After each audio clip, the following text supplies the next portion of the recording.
¿A qué se dedica una fibra? ¿Cuál es el rol que ustedes tienen en los proyectos del sector inmobiliario?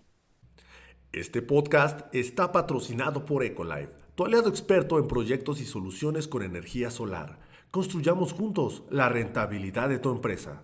Muchas gracias por regalarnos esta conversación y venir a platicar con nosotros sobre lo importante que es el tema de la sustentabilidad, el tema del ESG, del gobierno corporativo en negocios y en industrias tan importantes como lo es el de las fibras y el del sector inmobiliario. Raúl, ¿cómo estás? Bienvenido. Muchas gracias por el espacio. No, al contrario, muchas gracias a ti por la oportunidad de conversar con tu plataforma y con la audiencia que tienen en esta misma. Muchas gracias, Raúl. Oye, ¿por qué no empiezas platicándonos desde el inicio? ¿A qué se dedica una fibra? ¿Cuál es el rol que ustedes tienen en los proyectos del sector inmobiliario? Las fibras en general en México tienen un poco más de 10 años de existencia. En el mundo es una figura que existe ya desde hace mucho tiempo. Es una figura que surge con el propósito de darle un mecanismo de inversión al público inversionista en un tipo de activo que tradicionalmente se consideraba, digamos, muy conservador, que estos son los bienes y raíces.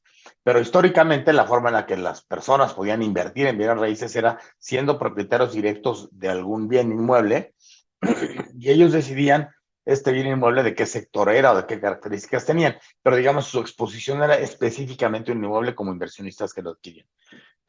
La fibra es una figura que opera bajo un fideicomiso, tanto en inglés como en español. En inglés se llaman REITs, en español son fibras, son fideicomisos inmobiliarios. Entonces, ¿cómo operan? El fideicomiso es una figura legal que a partir de una serie de recursos que puede captar tanto en una oferta pública inicial como en posteriormente emisión de deuda o nuevas aportaciones de capital del mercado, tiene recursos y con esos recursos va y compra propiedades.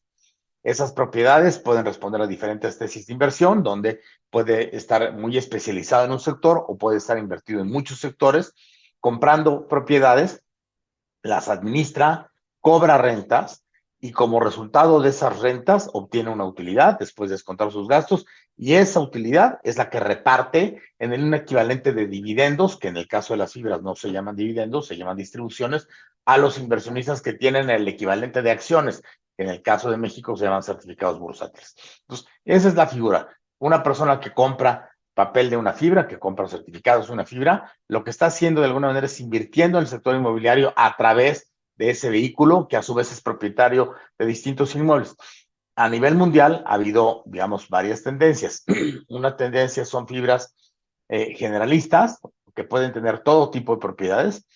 En otros casos, fibras ultra especializadas, que solamente adquieren un tipo de activos, y algunos mezclas en el camino. Entonces, es importante porque se ha vuelto una forma donde los grandes fondos institucionales, las personas físicas, pueden acceder a las bondades del mercado inmobiliario sin tener las obligaciones, los compromisos o la concentración en activos, en o algunos pocos activos. Entonces, esa es la importancia. Es un sector que ha crecido mucho, en México ha crecido muchísimo en los últimos 10 años.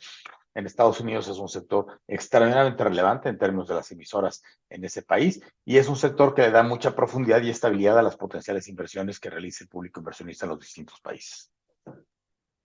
Oye, Raúl, pues muy completa esa explicación y una vez ya teniendo el entendimiento, ¿nos podrías tú ejemplificar justamente en el caso de Fibreduca, que se especializan en un sector en particular? Cuéntanos por qué y también a qué se debe justamente meterse al sector de la educación. De acuerdo. Fibra Educa, primero hay que decirlo, es la única fibra, no solo en México, sino a nivel mundial, que está especializada en el sector educativo. No existe nada igual a nivel mundial. Existen fibras, por ejemplo, en el sector hotelero o fibras metidas en el sector incluso hospitalario, pero en el sector educativo no hay ninguna a nivel mundial.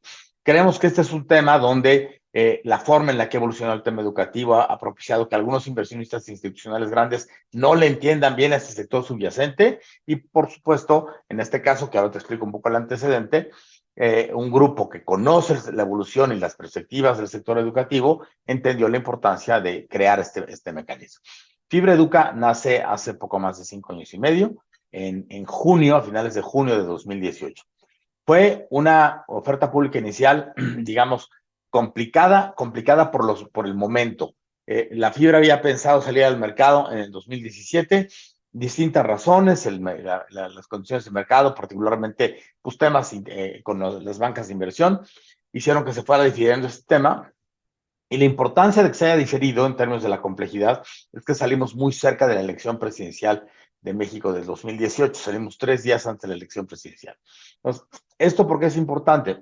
Porque en general, para el público inversionista, particularmente incluso para inversionistas internacionales, las épocas electorales en México traen aparejada una volatilidad cambiaria. Entonces, para muchos inversionistas, el tema de volatilidad cambiaria, de la incertidumbre, los hace que sean momentos complicados para tomar decisiones de inversión y típicamente esperan a que pase ese periodo de volatilidad y esperar que se ajusten un poco esos fenómenos y luego invierten. En el caso particular de Fibra Educa, nosotros creíamos, y esa fue nuestra tesis inicial, que aun cuando hubiéramos salido un poco tarde en términos de las expectativas, era el momento oportuno, porque no iba a haber un momento oportuno más favorable en el futuro cercano. La prueba está en que fuimos la última oferta pública inicial que hubo en el país durante muchos años, hasta muy recientemente que empezaron a haber algunas nuevas, pero en general es un mercado que en México ha estado relativamente deprimido de nuevas colocaciones. Hay que recordar incluso que el año pasado hubo más deslistas de empresas de bolsa que nuevos listados, ¿no? Es el tema de complejidad que tiene el mercado bursátil. La fibra tiene su origen en un tema muy puntual. Un agente económico que es propietario de escuelas, que ha venido adquiriendo escuelas y desarrollando y haciendo crecer escuelas desde hace casi 40 años. Ese grupo está muy enfocado en el segmento universitario de bajo costo. Esto es universidades privadas que cobran colegiaturas, pero enfocadas en los niveles socioeconómicos de nivel medio, bajo y bajo. Ahora explico un poco por qué ese es el sector que parece que muestra tendencias de crecimiento importante hacia adelante. En el tiempo, este grupo que empieza a comprar escuelas, típicamente esas escuelas traen engrapados los inmuebles, no están separados. Comprabas la operación y la empresa o la entidad o la familia que te vendía la operación educativa y el inmueble en el que operaba esa universidad. Entonces, con el tiempo, yo estaba inmerso en esa operación, yo era el CEO de esa operación educativa. Primero tomamos una decisión estratégica de escindir la operación inmobiliaria de la operación propiamente educativa. Entonces, en ese primer momento, separa los inmuebles, creas vehículos inmobiliarios y entonces las escuelas, las operadoras educativas, le pagan renta a estas inmobiliarias por ocupar los inmuebles. Ese fue el primer momento, un momento, digamos, complicado en términos legales y operacionales, pero finalmente quedó realizado este proceso. Un segundo momento es el grupo educativo para seguir creciendo y tener recursos necesarios para hacer operaciones de M&A. Entonces empieza a hacer lo que se conoce como una operación de sale and leaseback. Sale and leaseback es yo vendo el inmueble y a ese que se lo vendí le pido que me lo rente. Entonces, en realidad estoy traspasando la propiedad a cambio de una renta, pero ¿qué ocurre? Me genera liquidez, un evento de liquidez con el que el grupo puede salir a comprar más escuelas. Entonces, en ese proceso se hicieron 2 transacciones con otra fibra que existía en aquel entonces, que sigue existiendo, y con esos recursos se adquirieron más escuelas que a su vez traían más inmuebles. Entonces, en un tercer momento que se intentó hacer una separación similar, las otras contrapartes ya no tenían en ese momento la capacidad para seguir realizando estas operaciones de sale and leaseback, y analizamos la posibilidad estratégica de desarrollar una fibra oriental al sector educativo. El proceso para nosotros fue, digamos, dual. Por un lado, lo que hicimos fue analizar en el entorno de fibras qué es lo que le gustaba y lo que no le gustaba al mercado financiero de las fibras. Y vimos que había condiciones para ese momento donde las fibras de la primera generación, ya vemos, que habían surgido bajo ciertas condiciones imperantes en ese momento. Hoy, a una parte de los inversionistas institucionales no les parecían, digamos, las más favorables. Temas de gobierno corporativo, temas de alineación de conflictos, temas de evitar cobros de comisiones o de fees, temas de no tener externalizada la operación porque eso disminuye la rentabilidad para el inversionista final. Entonces, hicimos una especie de checklist inverso y decidimos hacer exactamente lo contrario de lo que no le gustaba al público inversionista. Somos una operación internalizada con un gobierno corporativo de mayoría independiente, apegado a mejores prácticas, que un tema más adelante te lo desarrollé de forma más puntual. Y la otra cosa que hicimos fue decirle al público inversionista, te voy a, lo que pomposamente a veces se llama un investor education, ¿no? Que es tratar de decirle a los inversionistas, tú no conoces este sector, yo te voy a explicar por qué este sector, aún siendo inmobiliario, pero el subyacente es la operación educativa, te voy a explicar por qué ese subyacente tiene una tesis de inversión interesante que da una visibilidad de crecimiento importante hacia el futuro. Y eso fue lo que hicimos. Hicimos una serie de roadshows muy intensos donde hablamos con los inversionistas y básicamente el resumen que hicimos fue el siguiente. México es un país que históricamente, digamos, hasta hace por ahí de 20 años, había tenido un rezago importante en participación de los jóvenes en la educación superior. Como esto se mide de manera estandarizada a nivel mundial, típicamente lo hace la OCDE o el Banco Mundial, es en personas que tienen más de 23 años, de 23 a 29, ¿no? Mide qué porcentaje tiene educación superior. O sea, las personas que ya pasaron por la edad en la que teóricamente iban a hacer la educación superior, ¿cuántos tienen?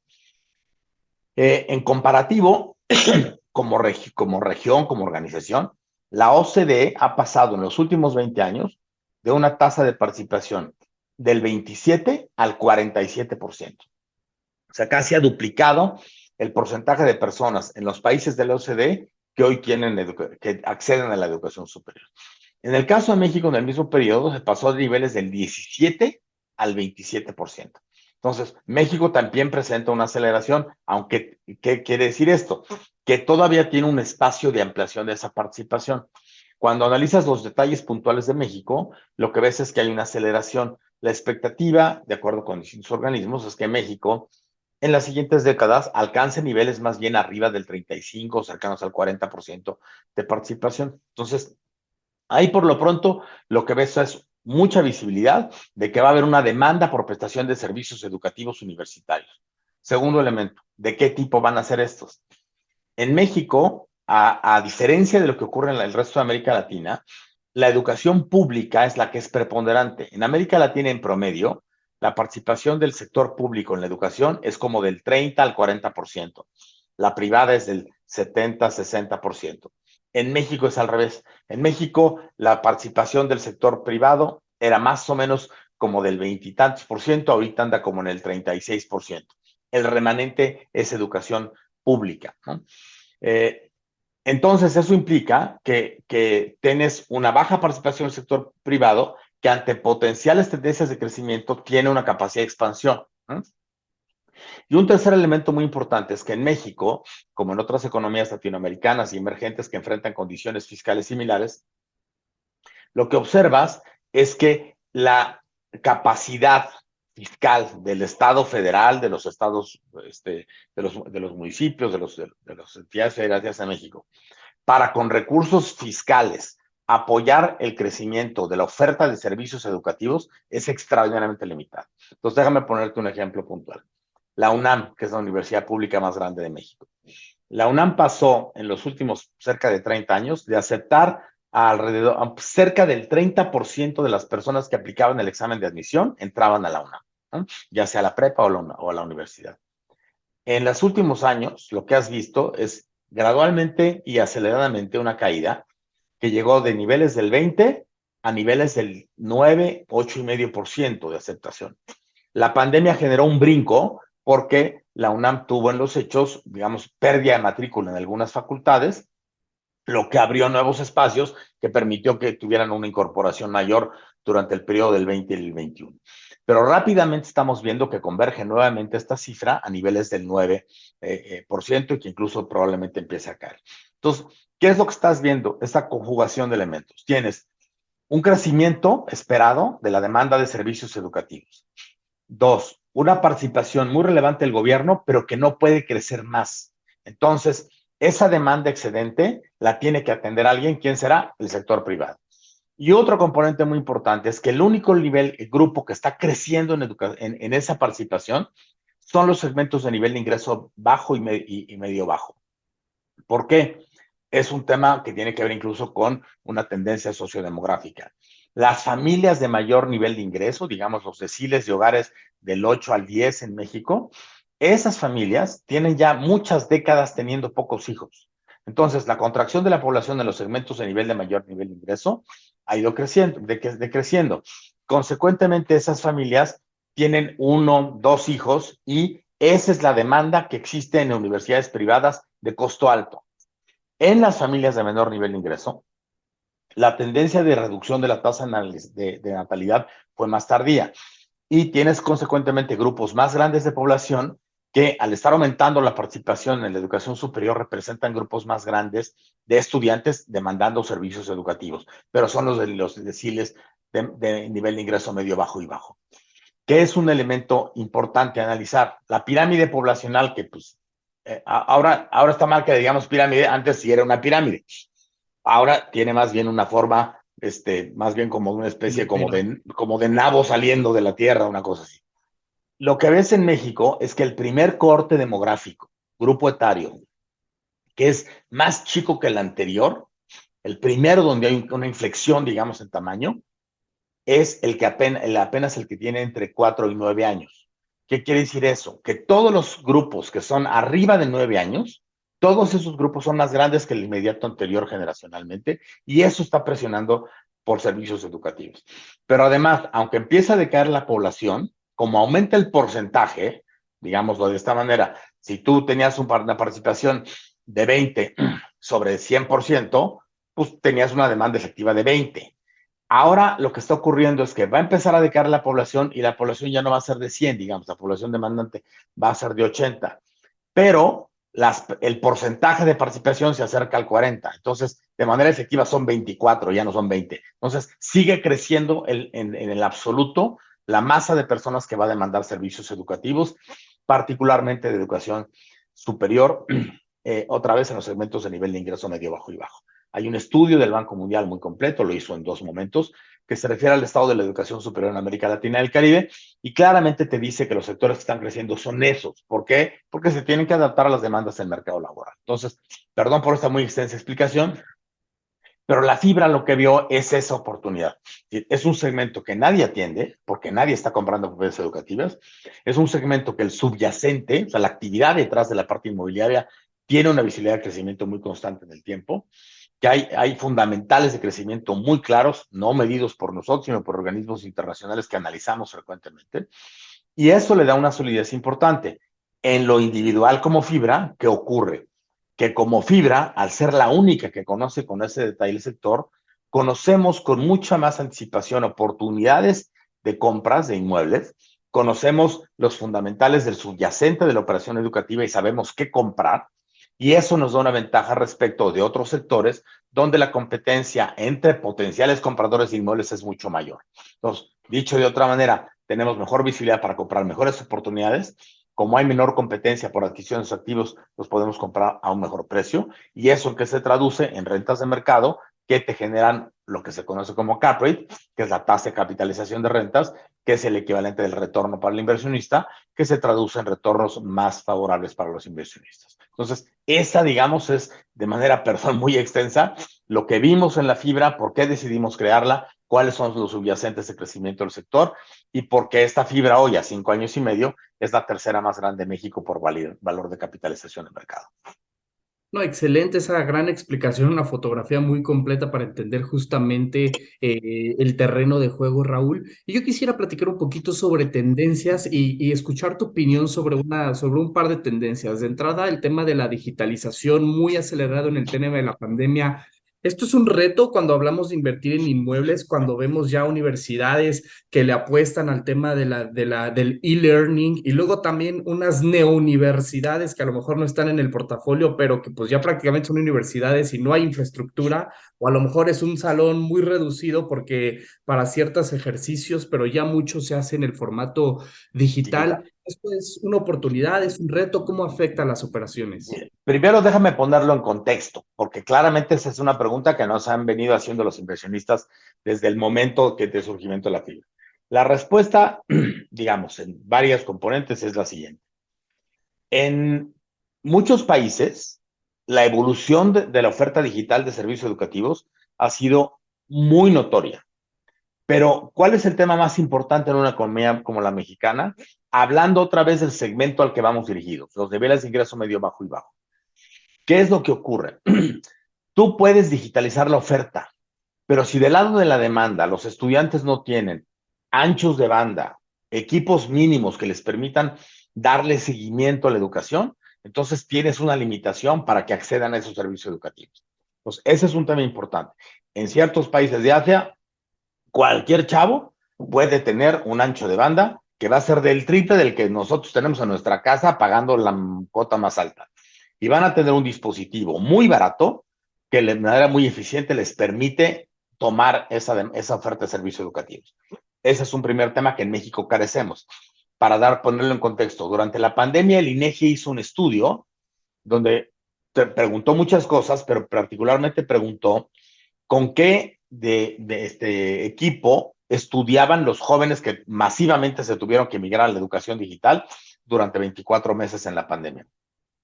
Y el resultado es que más del 65% de los estudiantes tuvieron como único recurso para estudiar en línea un teléfono celular viejo.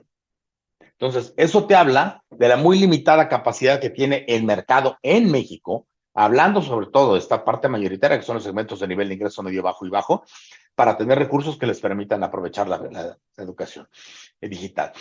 Hay evidentemente plataformas muy exitosas que tienen digamos, una base digital de sistemas, de recursos inmejorable, pero la que lo puede aprovechar es un paso muy pequeño de la población. Entonces, hablando de la población mayoritaria, esa que te decía por esa tendencia demográfica que está creciendo, tiene muy severas limitaciones para técnicamente acceder a ella. Un segundo elemento muy importante tiene que ver con el hecho de que la educación digital, en los hechos, requiere cierta capacidad, digamos, de administración autogestiva del conocimiento. ¿A qué me refiero esto que suena medio pomposo? No cualquiera puede aprender digitalmente, requiere que tengas ciertos elementos donde tú puedas autogestionar tu proceso de aprendizaje, donde tengas conocimientos mínimos de ciertos temas para que no se te dificulte el avance en materias, porque tu nivel, digamos, de asesoramiento y de cercanía, en este caso con un docente físico, es diferente. Necesitas mecanismos también de autodisciplina en el proceso educativo que no se tienen necesariamente. ¿Y qué encuentras específicamente en el caso de México? Que muy lamentablemente, por la evolución que hemos tenido de la educación, particularmente a nivel básico y en la secundaria, las capacidades autogestivas de la mayoría de los alumnos son sumamente limitadas. Donde lo reflejas clarísimo en la última prueba PISA que se publicó con los datos del 2022. Para que tengamos una referencia que es brutal.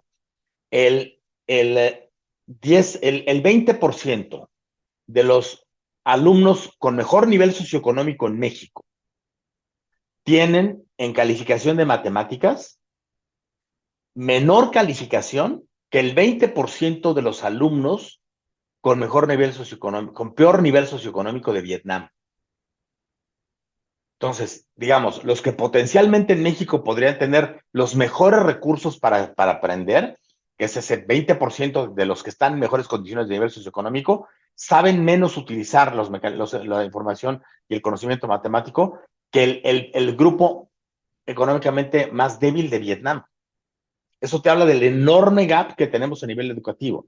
Es un lugar común decir el problema que tiene México a nivel educativo, pero cuando entras a los datos es para ponerse a llorar y tomarse 2 tafiles para poder dormir en la noche, porque es realmente un tema muy, muy preocupante este aspecto. Entonces, ese aspecto, ¿cómo se traduce en los hechos? Si tú ves la tasa de deserción de los modelos educativos digitales en México, es prácticamente, con algunas alianzas, pero prácticamente del triple de la educación presencial. ¿Por qué? Porque los alumnos se inscriben, se pagan el curso, se meten y abandonan muy rápidamente. Tienes proyectos muy grandes, incluso a nivel mundial, que salieron bajo promesas de yo voy a digitalizar el conocimiento, como en su momento fue Coursera, por ejemplo, que sale a la bolsa, no recuerdo, salió como en $20, llegó a tocar en 60, y hoy anda como por ahí otra vez de los 20. ¿Por qué? Porque lo que ves es que tienes mucha gente que se inscribe, pero la tasa de mantenimiento de los usuarios es muy baja. Y eso es en México en la educación digital. Entonces, ese es, digamos, el panorama más brusco. Entonces, ¿qué es lo que estamos viendo nosotros? Todo lo que se refiere a educación, licenciatura, para ese segmento de población de nivel de ingreso medio, bajo y bajo, la presencial es la más adecuada y lo va a ser por las siguientes décadas, porque no corregimos todas las deficiencias del modelo educativo, no corregimos los temas de infraestructura y de acceso a recursos digitales en los siguientes 10 años. Es un proceso complejo y largo.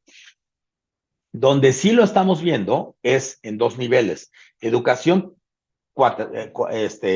arriba de la terciaria, que se conoce como, o sea, arriba de la licenciatura, como temas como especialidades, temas como diplomados, temas incluso como maestrías en línea, eso está creciendo mucho más fuertemente. Y dos, que está creciendo fuertemente y que al mismo tiempo se vuelve una oportunidad de rentabilidad, es en lo que se conoce como educación no regulada, ¿no? Que son cursos muy especializados. Entonces, para una persona que termina una carrera, déjame te lo pongo así, yo soy profesor de la Facultad de Economía de la UNAM y lo que digo a mis alumnos es, terminen su carrera, pero al mismo tiempo utilicen todos los recursos digitales para que aprendan a programar en R, para que aprendan Python, para que aprendan Data Analysis, y hoy hay cualquier cantidad de plataformas que son gratuitas. Te cobran si quieres el certificado, pero si no quieres el certificado te cuesta nada y puedes adquirir un enorme conocimiento. Pero eso lo montas sobre la educación formal y ese es presencial. Y un último elemento importante en México para ese sector es estos jóvenes mayoritariamente no tienen en sus hogares condiciones muy propicias para la educación, ¿no? También el dato de la pandemia que de la encuesta del INEGI lo reveló. Son hogares donde el espacio disponible para estudiar, pues a lo mejor es un comedor compartido, ¿no? O donde hay más personas en la casa y no es muy propicio para estudiar. Entonces, estos jóvenes, ¿qué prefieren? Prefieren ir al campus y donde además tienen un beneficio complementario muy importante, que es tu profesor, típicamente tus profesores se vuelven en un porcentaje muy importante tu primera red de network para inclusión al mercado laboral. Entonces, en ese segmento, otra vez, que lo que busca es rápido insertarse en el mercado laboral, tener esa ventaja. Y un elemento complementario que me faltaba mencionarte. Hay un dato, un índice que se llama retornos minserianos. Los retornos minserianos es una estadística que lo que trata de medir en los distintos países es para una persona qué prima extra salarial esperada tienes por cada año de educación, ¿no? O sea, esto es, si lo que haces es medir la correlación entre los niveles de ingreso de las personas contra su grado escolar. Y lo puedes ir haciendo de manera integral o por grupos. En el caso de México, con datos de la OCDE, la prima salarial, este retorno miseriano para una persona que tiene educación superior, licenciatura, respecto del que nada más tiene prepa, es entre el 80 y el 100%. Quiere decir que esa persona va a ganar casi el doble de una persona que nada más tiene preparatoria. Evidentemente en México tenemos un serio problema donde los salarios siguen siendo muy bajos y la incorporación al mercado laboral se produce con salarios extraordinariamente bajos, lo cual es un tema antieconómico en términos de crecimiento sustentable para el futuro. Pero aún así, estos jóvenes, particularmente los niveles de ingreso medio, bajo y bajo, sostienen mucho su intención de estudio, porque saben que el diferencial para ellos en expectativa salarial y profesional es sumamente relevante y consistentemente, entonces, les gusta estar en su escuela. La prueba está que de nuestros inquilinos, post pandemia, tienes un retorno masivo a clases. Sí hubo un crecimiento de la parte digital, pero mayoritariamente los alumnos regresaron a las aulas, obviamente con algunas dificultades económicas, algunos de ellos, por familias que se vieron afectadas durante la pandemia, pero alimenta la tesis de inversión de que el sector educativo a nivel presencial tiene varias décadas de expansión futura. Excelente, Raúl. Oye, pues muy completo justo el análisis que nos compartes. Y yo quisiera justamente retomar ese último punto y entender de tu lado, ¿qué ves tú en sentido de que generacionalmente hemos subido la tasa de educación, ¿no? Ya el millennial y luego el centennial y las generaciones de abajo cada vez están más educadas profesionalmente hablando que la generación anterior, inclusive en el nivel de idiomas, pero también vemos del lado de la economía justamente que estas generaciones no son necesariamente las que más están ganando, las que más patrimonio están generando. Parece que hay por ahí algo que no está haciendo correlación en cuanto a mi nivel profesional y lo que el mercado me puede ofrecer allá afuera en salarios, en expectativas. ¿Qué sucede en ese sentido, Raúl? Mira, de fondo es un tema que para muchos colegas que son directores de emisoras o del mercado bursátil, no, es un tema que no les resulta cómodo que yo esté hablando, pero la realidad es que es lo que todos sabemos.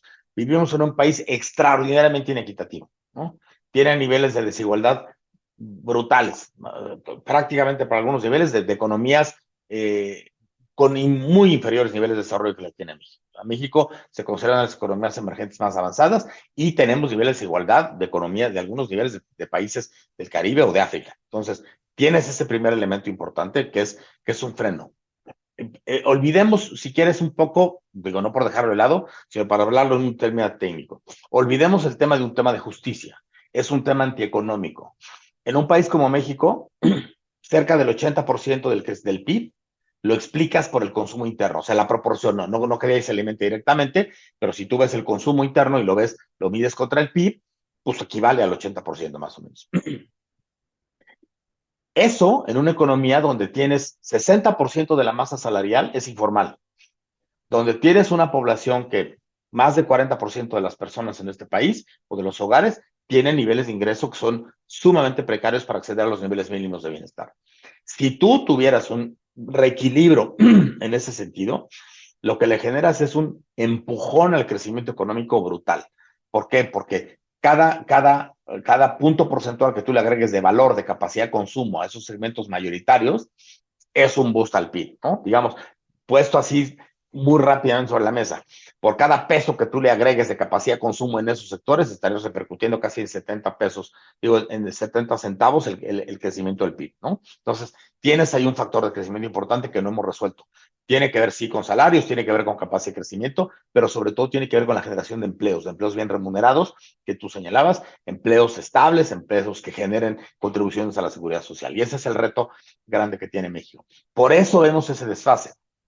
Tú ves un cacho de México creciendo con economía muy institucionalizada y con grandes sectores, pero ese refleja el 40% de la economía de México, que es el sector formal. 60% de los salarios vienen de la economía informal, que no crecen de la misma manera. Entonces, ahí hay una distinción importante.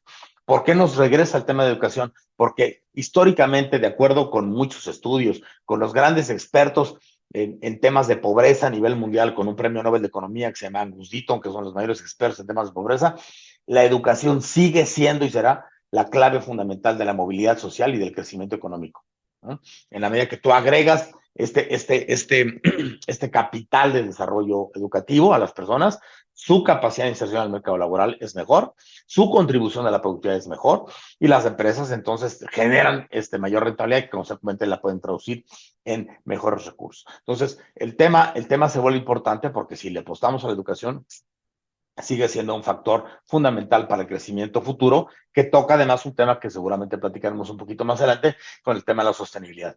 La sostenibilidad no es decir, yo, otra vez, perdón que sea así un poco sarcástico, no es decir, yo me preocupo porque los osos polares, no. La sostenibilidad tiene que ver con qué hacemos para asegurar que la economía sea sostenible en el futuro, que seamos capaces de seguir generando negocios de una manera tal que en este entorno donde la economía, el ambiente, la sociedad se han deteriorado, estemos mejorando las condiciones. No solo ya es dejar de hacer cosas malas, no es yo contamino poquito, no. ¿Qué hago para corregir el entorno actual, en lo social, en lo ambiental, para provocar que el desarrollo humano futuro sea mejor y en ese sentido asegure la sostenibilidad y el crecimiento futuro de los negocios en el mundo? Entonces, eso es un tema de autosupervivencia lo que estamos viendo. Ya no es un tema de ponerte un sello de responsabilidad social, es un tema de asegurar el crecimiento. Y en ese sentido, el tema de la educación otra vez se vuelve muy importante porque lentamente, pero los datos son contundentes. De repente encontramos gente que nos dice, oye, no es que yo tengo un primo que es ingeniero y tiene que andar manejando un taxi. Pues sí, pero ese es, digamos, un cacho de la cola de la distribución normal. Pero lo que encuentran sistemáticamente es que a mayores niveles educativos, la capacidad de generación de ingreso futuro es mayor y consecuentemente el beneficio sobre las familias también es mayor y alimentan el crecimiento económico. Por eso es tan importante apostarle en un país como México a la educación, que requiere además muchas cosas, requiere que la modernicemos, requiere que la ajustemos a los requerimientos del mercado global. No podemos, como de repente se dice en México, decir, no, es que aquí no nos conviene la prueba PISA porque no entienden nuestras particularidades regionales. No, el conocimiento es el conocimiento. Y los jóvenes hoy en México compiten en muchos niveles con jóvenes de otras latitudes, de Asia, de Estados Unidos, del resto de América Latina, en la utilización del conocimiento. No podemos decirle a un joven del sureste mexicano, oye, sí, como tú eres diferente, pues sí, yo te voy a hablar diferente. No, él se va a hablar contra el mercado laboral. Y ese joven lo que necesita son conocimientos y habilidades que le permitan ser competitivo en el mercado global laboral de México para generar ingresos y bienestar económico para ellos y sus familias. Perfecto, Raúl. Oye, pues muchas gracias por esas aclaraciones tan importantes. Y ahora justamente sí quisiera que nos platicaras sobre estos bonos vinculados a la sostenibilidad, de qué se tratan, qué tan importantes son estos temas de ASG dentro de sus operaciones con sus inversionistas. ¿Qué nos contarías? Mira, te hablo primero del tema de ASG. El tema de ambiente social y gobernanza es un tema que, digamos, de manera muy resumida, se deriva de una serie de acuerdos que se llevan a cabo en las Naciones Unidas, donde se plantea este escenario de decir, a ver, esta es la tendencia que tenemos como mundo en este tipo de factores, y si no atendemos los factores sustanciales que están incidiendo en estos elementos negativos, el mundo se lo va a cargar el payaso, por decirlo en términos técnicos. O sea, estamos deteriorando las condiciones ambientales, las condiciones de desarrollo, las de desarrollo social. No estamos resolviendo rápidamente los temas de discriminación de género, no estamos generando valor social, valor de bienestar para la mayoría de las personas a nivel mundial. Tenemos que corregir. Y eso te lleva a esos objetivos de desarrollo sostenible. Estos objetivos de desarrollo sostenible se agrupan en temas como el tema ambiental, que evidentemente es una enorme necesidad, que la tendíamos a pensar otra vez, la mayoría de las entidades, como un tema deseable, ¿no? Es que hay que tratar de no contaminar. Se vuelve un tema técnico, económico y financiero crucial. Déjame ponerte un ejemplo. La organización que agrupa las fibras en Estados Unidos se llama NAREIT, National Association of REITs, de Real Estate Trust and Investment, y hicieron un diagnóstico. A ver, ¿qué pasa si este pronóstico de que se eleve la temperatura a nivel mundial en 1,5 grados, qué le va a pasar a los mares? ¿Ah? Pues sube el nivel del mar tanto. Si se cumple el pronóstico de que suba un metro el nivel promedio del mar, el 30% de las propiedades que tienen las fibras en Estados Unidos está en riesgo. Porque si sube 1 metro el nivel del mar, tú imagínate lo que le pasa a los sótanos de las propiedades que tienes en todo Miami y en todo Nueva York. Esa elevación del nivel del mar te va a inundar sótanos. Y si te inundas sótanos con agua salina, tienes absolutamente comprometida la estructura de un inmueble. Entonces, ya no es un tema de a ver que no hay que tratar porque hay que ser buenos. No, no, no. Es un tema de sostenibilidad. Es un tema de que asegures que tu negocio se va a sostener en el futuro.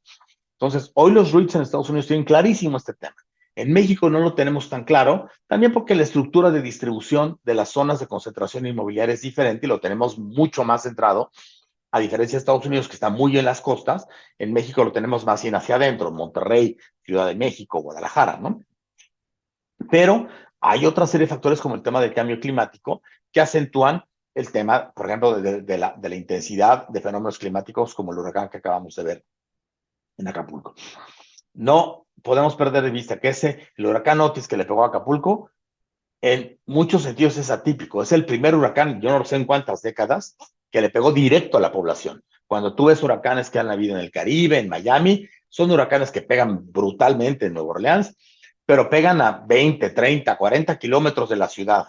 Este le pegó directamente a la ciudad y el nivel de devastación fue brutal. Entonces, tienes una serie de elementos climáticos importantes que también tenemos que atender. Entonces, ¿eso qué te lleva? A temas de reducción de tu huella de carbono, de neutralidad cero. Entonces, todos los temas ambientales tienen que ver fundamentalmente con mejorar el uso de los recursos para asegurar que en el futuro no tengamos problemas que afecten la viabilidad de los negocios.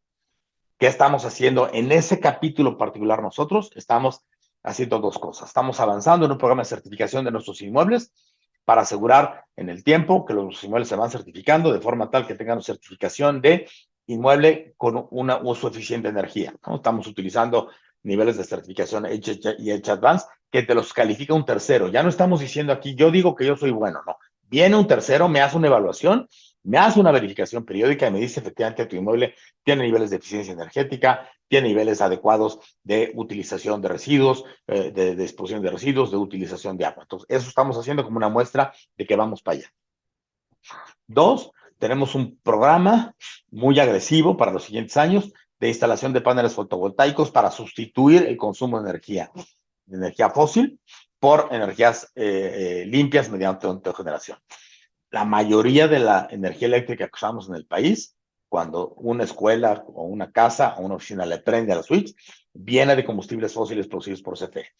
Nosotros estamos instalando paneles fotovoltaicos y estamos logrando que en algunos casos el 80-90% de la generación de energía eléctrica, del consumo de energía eléctrica, sea autogenerada con energías limpias. Por lo tanto, estamos disminuyendo nuestro efecto de huella de carbono y esa es una contribución importante. ¿Por qué lo hacemos? Insisto, porque hay que sostener el tema global. Y dos, porque generamos eficiencias en consumo, en gastos, que generan más valor para nuestros inquilinos y consecuentemente nos dan una rentabilidad a largo plazo más importante en el tiempo. Entonces, esa es digamos, la parte ambiental. O sea, la parte más importante del plan ambiental tiene que ver con esos temas de efecto, de sustitución, de neutralidad de carbono. Luego tienes todos los temas que se refieren a gobernanza. ¿Qué es lo que dicen los objetivos en estos temas y que se reflejan en la G de ASG? Lo que se refiere es que las entidades, las empresas, las emisoras en particular, tenemos que ser responsables frente a nuestros grupos de interés, que es un concepto más amplio. ¿Quiénes son nuestros grupos de interés? Evidentemente nuestros accionistas, ¿no? La propia administración de las empresas, pero también no son las comunidades en las que operamos, también son las personas a las que afectamos de manera positiva o negativa con nuestra operación. Entonces, ¿qué implica esto? Implica cosas que en teoría deberían estar acomodadas, implica transparencia, implica que las empresas seamos transparentes en informar lo que hacemos, dejamos de hacer, cómo lo regulamos y nos autorregulamos, que cumplamos adecuadamente y de manera objetiva y real con todas las obligaciones que tenemos como emisoras ante las distintas autoridades, por supuesto las bursátiles, las regulatorias, pero también las ambientales, en fin, que tengamos esos mecanismos de transparencia. Y de manera muy importante, que tengamos mecanismos de gobernanza y de gobierno corporativo que aseguren que tengamos mecanismos para que nos comportemos adecuadamente bien frente a los grupos de interés y frente al exterior. En ese caso que hicimos nosotros, lo que decidimos hacer fue establecer un gobierno corporativo de calidad mundial. Típicamente las empresas tienen, las empresas, las emisoras, bajo distintas figuras, en el caso de fibras o de empresas normales, tienen un consejo de administración. En el caso de las fibras tenemos un comité técnico donde tienes participación de independientes, ¿no? Con lo que tratas de decir, a ver, no el dictado de lo que hace y se vigila la empresa está en manos de la misma empresa o de personas relacionadas o de accionistas, sino de personas que desde afuera vigilan de manera más integral. Nosotros hicimos un compromiso y hoy tenemos un consejo, el equivalente consejo, un comité técnico, que tiene 87% de independientes.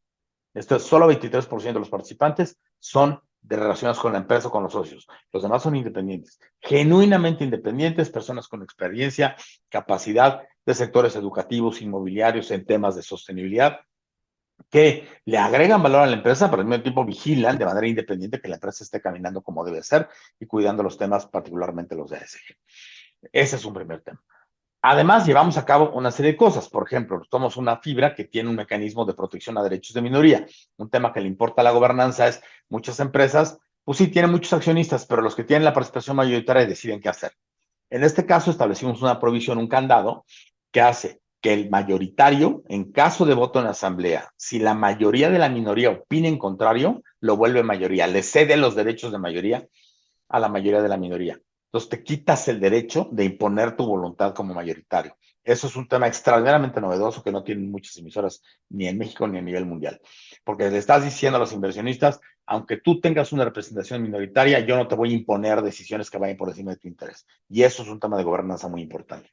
Esto y otras cosas nos permiten que hoy, el año pasado hicieron la revisión, hay una empresa en Estados Unidos que se llama Green Street Advisors que califica a los gobiernos corporativos y en particular te los califica contra comparables.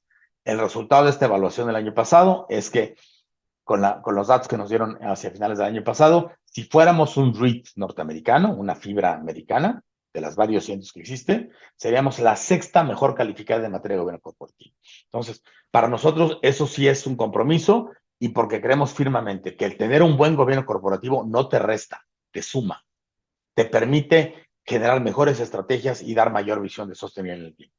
Y un tema para nosotros es importante más, nosotros creemos firmemente en el tema de atender los temas de inequidad de género.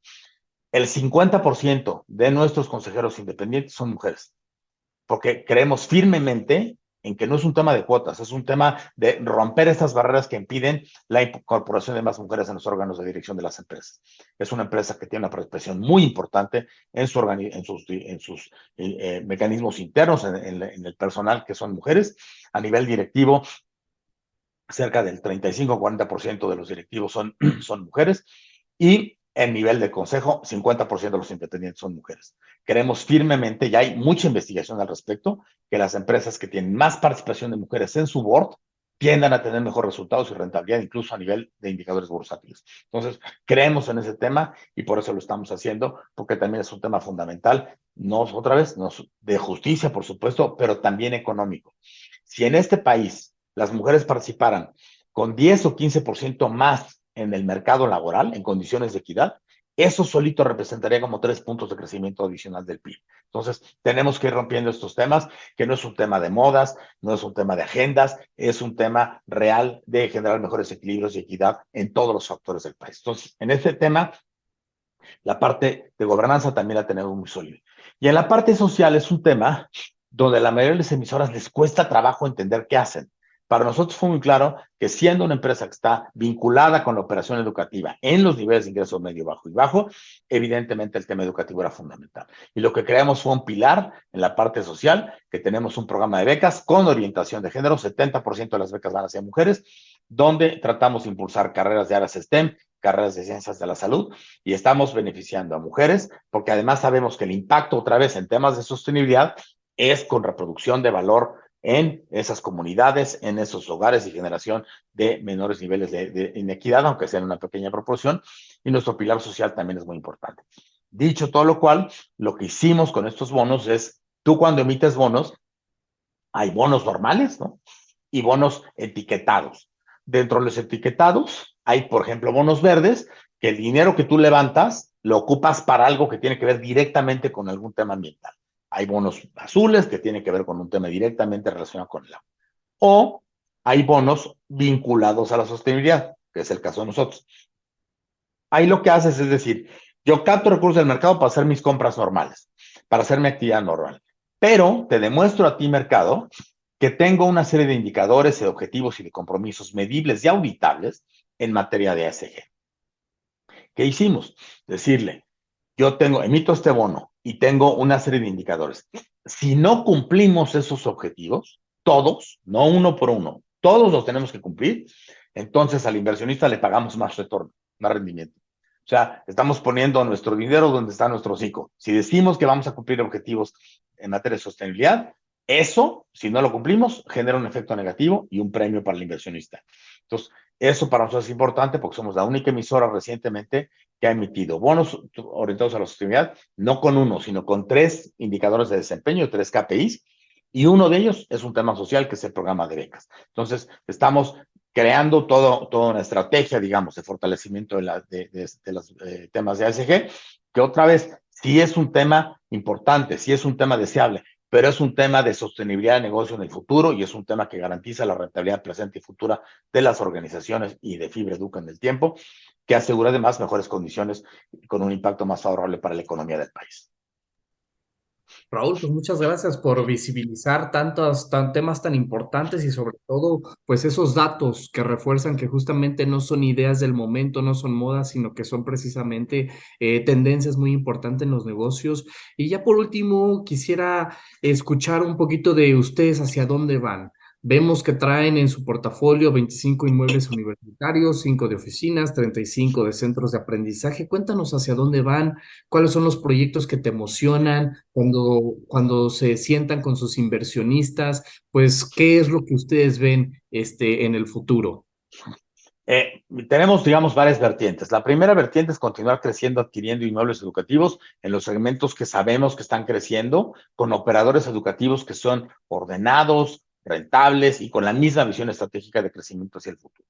Pues ahí traemos un par de portafolios muy importantes que nos puede agregar por lo menos entre un 15 y un 25% de la ruta rentable en los siguientes años, ¿no? O sea, algunos están muy avanzados, otros están en proceso de negociación, pero nosotros ese análisis lo hacemos. Sí vemos el inmueble, pero sobre todo vemos la operación subyacente. Nos metemos muy a detalle en conocer la operación educativa para asegurar que tienen la misma alineación de crecimiento estratégico y que además tienen los mismos parámetros de eficiencia, de cumplimiento de normas, de objetivos, de visión de sostenibilidad, para que ese crecimiento sea acompañado en el tiempo. Entonces, ahí hay un tema importante, que no es de corto plazo. En México, por esta serie de procesos que comentamos al inicio, está habiendo un proceso de consolidación de operación educativa. Muchas universidades pequeñas, muy buenas a nivel del interior del país, están empezando a buscar mecanismos de volverse más institucionales. En algunos casos están uniéndose a entidades más grandes, en otros casos están haciendo operaciones de money entre ellas o adquiridas para algún jugador estratégico, y todo esto pasa en ocasiones por el tema inmobiliario. Ahí vemos una oportunidad importante para las siguientes décadas. Un segundo elemento, estamos viendo cómo potenciamos lo que ya tenemos. Por ponerte un ejemplo, hoy nosotros tenemos inmuebles muy pequeños, pero con un potencial desarrollo vertical importante. Tenemos inmuebles dedicados a temas de idiomas, por ejemplo, que son pequeñas construcciones de 3 pisos, pero donde ahí tenemos el potencial de crecimiento de 8 niveles o de 10 niveles. Entonces, ese es un segundo factor que nos puede dar un jalón importante de crecimiento, de rentabilidad, de generación de recursos para cumplir obligaciones, para pago de deuda, para crecimiento estratégico, y ese es un tema también que estamos muy avanzados a empezar a desarrollar muy rápidamente. Otro elemento que estamos analizando es, la pandemia demostró que México tiene un problema estructural de debilidad en la parte educativa, pero también específicamente en el sector salud. Y curiosamente, ambos están muy intrínsecamente relacionados. ¿Por qué? Cuando un joven, una joven estudia alguna carrera de ciencias de la salud, enfermería, medicina, ¿no?, tiene que desarrollar algo en México que se conoce como campos clínicos, que son sus prácticas profesionales. O sea, termina los estudios formales y tiene que hacer campos clínicos en un hospital, en una clínica. Mucho de esto que vemos es que los jóvenes no pasaron el examen. Lo que no alcanzaron fue espacio en esos campos clínicos, porque hay una demanda, una oferta limitada de espacios dentro de las instituciones de salud para eso. ¿Qué ocurre y cómo se subsana esto en Estados Unidos? Con el establecimiento de hospitales escuela. Tienes un hospital que está engrapado en una institución educativa o opera de manera sincrónica con una institución educativa, donde el hospital presta servicios de salud a la población, pero además es un centro de formación de profesionales de la salud en esta área de campos clínicos. Es un tema que estamos explorando. Creemos que para nosotros un paso natural en el futuro sería ampliar la oferta de inmuebles en este tema de hospitales escuela que apoye el crecimiento del sector salud tan importante y el tema sin dejar de tener el pie firme en el sector que nos importa, que es el sector educativo. Esos 3 elementos los tenemos muy claros en el radar y creemos que eso nos pueden dar una visión de crecimiento muy importante para las siguientes décadas.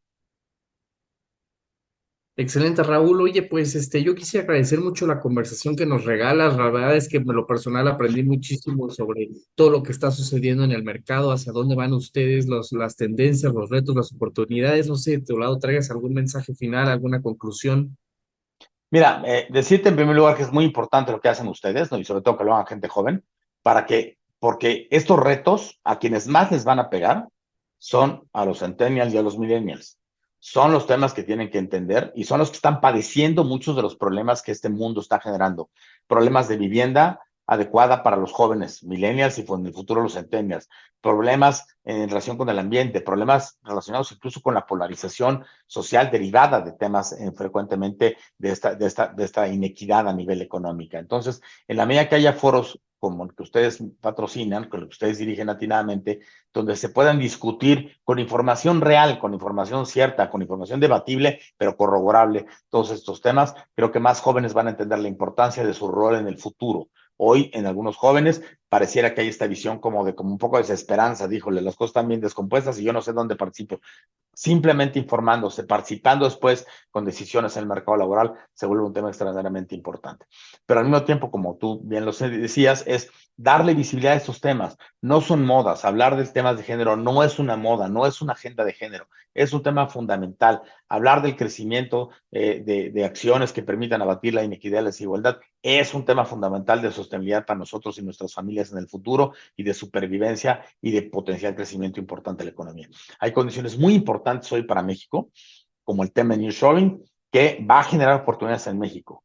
La diferencia entre que nos beneficie un poco y nos beneficie muchísimo va a tener que ver con decisiones estratégicas en materia de sostenibilidad, en materia de formación de capital humano, con educación, para asegurar que esas oportunidades generen valor para las familias y los hogares en nuestro país por el futuro. Entonces, esas decisiones requieren información y en ese sentido, pues los felicitamos mucho por el esfuerzo que ustedes realizan. Muchísimas gracias, Raúl, por tu participación. Un gusto platicar contigo y gracias por compartir los mensajes tan importantes.